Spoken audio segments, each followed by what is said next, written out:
আল্লাহ 24 ঘন্টা আল্লাহটা ব্যবহার করে, এতটুকু ভাবে না যে আমি চলে যাব। আমি কতটুকু প্রস্তুতি নিলাম, কতটুকু প্রস্তুত। বেশি তো চান না, 24 ঘন্টা 1 ঘন্টা চান, বেশি তো চান নাই।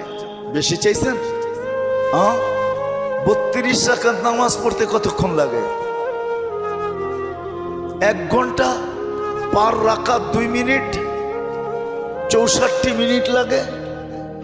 1 ঘন্টা 4 মিনিট। সারা বৎসরে তো বেশি চান নাই, 12 মাসে একটা মাস চাইছেন।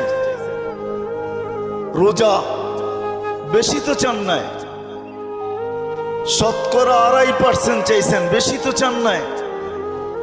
জীবনে একবার হজ চাইছেন, বেশি তো চান নাই। হুকুম আহকাম